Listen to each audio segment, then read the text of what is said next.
நிகழ்தகவு. கடந்த மாதம் அரிவாளால் வெட்டி படுகொலை செய்யப்பட்ட சென்னை உயர்நீதிமன்ற வழக்கறிஞர் சொந்த சித்தப்பாவே ஆட்களை வைத்து வெட்டி கொலை செய்த பயங்கரம். கொலை தொடர்பாக ஏற்கனவே 17 பேர் கைது. மலேசியாவில் பதுங்கியிருந்த சித்தப்பாவின் மகன் திருச்சி ஏர்போர்ட்டில் சித்தப்பாவின் மகனை மடக்கி பிடித்து கைது செய்த போலீசார். பின்னணி என்ன?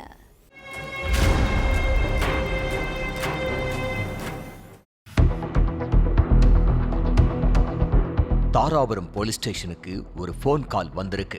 தேன்மலர் ஸ்கூல் பக்கத்துல ஒரு சடலம் கிடக்குது, வந்து மீட்டுக்கோங்க, வெட்டி கொன்னதே நாங்க தான்னு தெனாவிட்டா சொல்லியிருக்காரு எதிர்முனையில பேசின நபர். அடுத்து அந்த செல்போன் எண்ணும் ஸ்விட்ச் ஆஃப் ஆகியிருக்கு. அதுக்கப்புறம் அங்க வந்த போலீசார் தலையில அரிவாள் வெட்டுப்பட்டு கிடந்த ஒரு ஆண் சடலத்தை மீட்டதோட பள்ளிக்கு பக்கத்துல உள்ள சிசிடிவி கேமரா பதிவுகளையும் ஆய்வு பண்ணியிருக்காங்க. அப்ப பைக்ல ஒருத்தர் வர்றதும் 10 பேர் கொண்ட கும்பல் வழிமறிச்சு பைக்ல வந்த நபரை வெற்ற காட்சியும் பதிவாகி இருந்துச்சு. அந்த கும்பல் யாருன்னு ஒரு புறம் போலீசார் விசாரணையில இறங்க, மறுபுறம் போலீஸ் ஸ்டேஷன்ல தேன்மலர் மெட்ரிகுலேஷன் பள்ளியோட தாளாளர் தண்டபாணி, நாட்டுதுரை, ராம், சுந்தரன், நாகராஜ்னு 6 பேர் சரண்டர் ஆகி இருக்காங்க. அதுக்கப்புறம் தான் கொலை செய்யப்பட்டது யாரு, எதுக்காக கொலை செஞ்சாங்க, தேன்மலர் மெட்ரிகுலேஷன் பள்ளியோட தாளாளர் தண்டபாணிக்கும் இந்த கொலைக்கும் என்ன சம்பந்தம்னு எல்லாத்துக்குமே விடை கிடைச்சது. திருப்பூர் ராதாபுரத்தை சேர்ந்தவர் முன்னாள் ராணுவ அதிகாரி லிங்கசாமி. இவரோட மகன் முருகானந்தம் சென்னை உயர்நீதிமன்றத்துல வழக்கறிஞரா இருந்திருக்காரு. அவர் வழக்கறிஞரா ஆனதுக்கு பின்னால சட்டம் படிக்கிற ஆர்வமோ அல்லது வாதாடி பேர் வாங்கணும் அப்படிங்கிற ஆசையோ இல்ல. தேன்மலர் மெட்ரிகுலேஷன் பள்ளி தாளாளரா இருக்கிற தன்னோட சித்தப்பா தண்டபாணிக்கு சரியான பாடம் கற்பிக்கணும், கூடவே அவரை ஆட்டி படைக்கணும் அப்படிங்கிற ஒரே ஒரு நோக்கம் மட்டும்தான் இருந்திருக்கு. முருகானந்தத்தோட அப்பா லிங்கசாமி 25 வருஷத்துக்கு முன்னால ராணுவத்துல பணியில இருந்தப்ப சம்பளம் வாங்கினதும் தன்னோட தம்பி தண்டபாணிக்கு தான் பணத்தை அனுப்புவாராம். குறைஞ்ச விலையில நிலங்கள் கிடைச்சா வாங்கி போடு, ஊருக்கு வந்தப்புறம் அந்த நிலத்துல ஸ்கூலோ வணிக வளாகமோ கட்டி எதிர்காலத்துல பொழைச்சிக்கலாம்னு சொல்லி இருக்காரு. அண்ணன் பேச்சு மீறாம சொன்னபடியே நிலத்தையும் வாங்கி போட்டிருக்காரு தண்டபாணி. ஆனா அதுலதான் பிரச்சனையே ஆரம்பமாகி இருக்கு. அண்ணன் அனுப்பின பணம் லம்பா சேர்ந்ததும் ஏக்கர் கணக்குல நிலத்தை வாங்கின தண்டபாணி நிலத்தை தன்னோட பேர்லயும் தன்னோட மனைவி பேர்லயுமே வாங்கி இருக்காரு. லிங்கசாமிக்கு அவரோட பிள்ளைங்க கூட அப்ப சிறு வயது அப்படிங்கிறதுனால அப்பா அனுப்புற பணத்தை பத்தியோ அந்த பணத்துல நிலம் வாங்கி போட சொன்ன விவரமோ தெரியல. இதுக்கு மத்தியில ராணுவத்திலிருந்து ரிட்டையர்ட் ஆகி சொந்த ஊருக்கு வந்திருக்காரு லிங்கசாமி. சில நாள் கழிச்சு தம்பி தண்டபாணி கிட்ட நில பத்திரங்களை எல்லாம் எடுத்து காட்டு, ஏதாவது பில்டிங் கட்டுற வேலையில இறங்கலாம்னு கேட்டிருக்காரு லிங்கசாமி. அந்த பத்திரங்களை காட்டாம கொஞ்ச நாள் சாக்கு போக்கு சொன்ன தண்டபாணி அடுத்து வேற வழி இல்லாம பத்திரங்களை அண்ணன் கிட்ட எடுத்து காட்டி இருக்காரு. அப்போதான் தம்பி எந்த சொத்தையுமே அண்ணி பேர்லயோ அண்ணன் பிள்ளைகள் பேர்லயோ வாங்கல அப்படிங்கிற விவரமே லிங்கசாமிக்கு தெரிஞ்சிருக்கு. அதை பார்த்து டென்ஷனான லிங்கசாமி, ஒன்னோ ரெண்டோ உன் பேர்ல வாங்கினா பரவாயில்ல, வாங்கின எல்லா சொத்தையுமே எப்படி உன் பேர்லயோ உன் மனைவி பேர்லயோ வாங்கின, நான் தான் ராணுவத்துல இருந்தேன், ரிஜிஸ்ட்ரேஷனுக்கு நேர்ல வர முடியாது, என் மனைவி பேர்ல வாங்கி இருக்கலாமேன்னு கேட்டதோட எல்லா சொத்தையும் என் பேருக்கு உடனே மாத்தி கொடுன்னு கேட்டிருக்காரு. சரின்னு தலையாட்டிட்டு தண்டபாணி நாட்களை தான் இழுத்து கடத்தினாரே தவிர சொத்துக்களை அண்ணன் பேர்ல மாத்தி கொடுக்கறதுக்கான எந்த அறிகுறியுமே தெரியல. அதனால இன்னும் கடுப்பான லிங்கசாமி தம்பிக்கு அழுத்தம் கொடுத்திருக்காரு. அதனால ஆத்திரமான தண்டபாணி எந்த சொத்தையும் மாத்தி கொடுக்க முடியாது, உங்களால முடிஞ்சதை பார்த்துக்கோங்கன்னு மிரட்டி இருக்காரு. தம்பி இப்படி குறுக்க திரும்புவான்னு எதிர்பார்க்காத லிங்கசாமி உன் மேல கேஸ் போடுவேன்னு சொல்லி இருக்காரு. சொந்த அண்ணனை விட சொத்தை நேசிச்ச தண்டபாணி லிங்கசாமிய தீர்த்து கட்ட பிளான் போட்டிருக்காரு. அந்த பிளான் படி காங்கேயம் வட்டமல ஆற்று பாலத்துக்கு கீழே அண்ணனை தம்பி அரிவாளால வெட்டி கொலை செஞ்சதாவும் போதிய சாட்சியம் இல்லைன்னு சொல்லி அவரை நீதிமன்றம் விடுதலை செஞ்சதாவும் தெரியுது.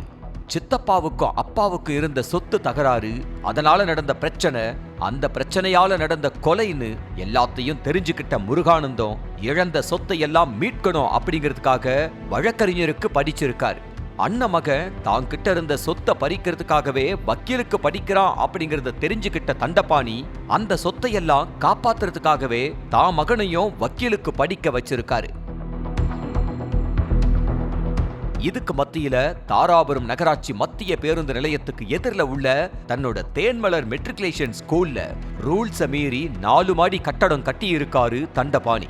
அங்க 3 மாடிக்கு மேல கட்டக்கூடாதுன்னு அதிகாரிகள் சொல்லியும் கூட அதையும் மீறி பில்டிங் கட்டி இருக்கிறதா கோர்ட்ல வழக்கு தொடர்ந்திருக்காரு முருகானந்தம். அதனால தண்டபாணியோட பில்டிங்ல 4வது மாடிய அதிகாரிகள் இடிச்சிட்டாங்க. அதோட பள்ளியில் இருந்த கொஞ்ச தூரத்திலேயே தண்டபாணிக்கு ஒரு காம்ப்ளெக்ஸும் இருக்குது. அதுவும் தன்னோட அப்பா உழைப்பினால வாங்கின நிலம்தானே அப்படின்னு நினைச்ச முருகானந்தம் அந்த காம்ப்ளெக்ஸ்ல குறிப்பிட்ட இடம் புறம்போக்கு நிலம் அப்படிங்கறத தெரிஞ்சுக்கிட்டு அதுக்கும் ஒரு கேஸ போட்டிருக்காரு. இப்படி குடைச்சலுக்கு மேல குடைச்சல் கொடுத்ததுனால முருகானந்தம் மேல தண்டபாணிக்கு ஆத்திரம் அதிகமாயிருக்கு. எங்க அப்பா உழைப்ப உறிஞ்சிட்டு அவரையும் கொலை செஞ்சுட்டு சொகுசா இருக்கிற உங்க அப்பாவும் நீயும் உசுரோட இருக்கணும்னா எங்க அப்பாவுக்கு சேர வேண்டிய சொத்தை எல்லாம் கொடுத்துருங்கன்னு சித்தப்பா மகனுக்கு போன் பண்ணி பேசியிருக்காரு முருகானந்தம். அதனால இன்னும் ஆத்திரம் அடைஞ்ச தண்டபாணி அண்ணனை தீர்த்து கட்டின மாதிரி அண்ணன் மகனையும் க்ளோஸ் பண்ண பிளான் போட்டிருக்காரு. அதுக்காக அடியாட்களை ஏற்பாடு பண்ணி கொலை செய்ய வர வச்சிருக்காரு. முருகானந்தம் வழக்கமா வந்து போற வழியை தெரிஞ்சுக்கிட்ட 10 பேர் கொண்ட கும்பல் தேன்மலர் மெட்ரிகுலேஷன் பள்ளி பேருந்திலேயே காத்துக்கிட்டு இருந்திருக்காங்க. அதே மாதிரி மதியம் 1 மணிக்கு மேல முருகானந்தமும் பைக்ல வந்திருக்காரு. அப்ப பைக்கை வழிமறைச்ச அந்த கும்பல் முருகானந்தத்தோட தலையிலேயே ஓங்கி வெட்டி இருக்காங்க.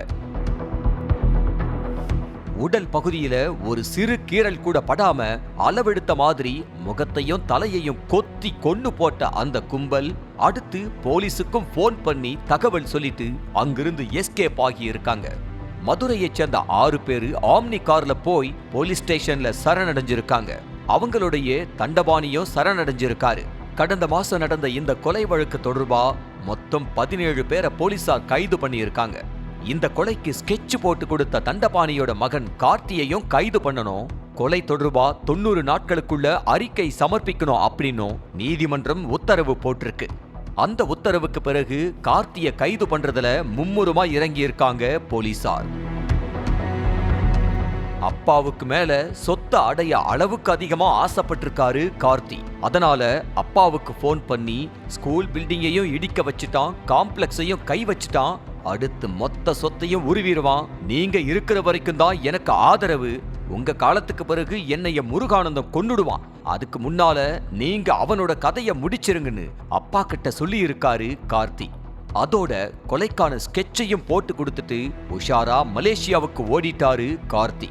கொலை நடந்த நேரத்துல தாராபுரத்துல இல்ல வெளிநாட்டுல இருந்தேன் அப்படின்னு வழக்க திசை திருப்புறதுக்காகவே மலேசியாவுக்கு போயிருக்காரு கார்த்தி. ஆனா விசாரணையில கார்த்தியோட மாஸ்டர் பிளானும் தெரிஞ்சதுனால அவரை இந்தியாவுக்கு வர வச்சிருக்காங்க போலீசார். அப்படி வந்தப்பதான் திருச்சி ஏர்போர்ட்ல கார்த்திய கைது பண்ணி தாராபுரத்துக்கு கொண்டு போயிருக்காங்க. சொத்து மேல இருந்த காதல்ல சொந்த அண்ணனையே தண்டபாணி கொலை செஞ்ச மாதிரி மகன் கார்த்தியும் அண்ணன் முருகானந்தத்தை கொல்ல திரிய தூண்டி அப்பாவுக்கு புள்ள தப்பாம பிறந்திருக்கேன் அப்படிங்கறத நிரூபிச்சிருக்காரு.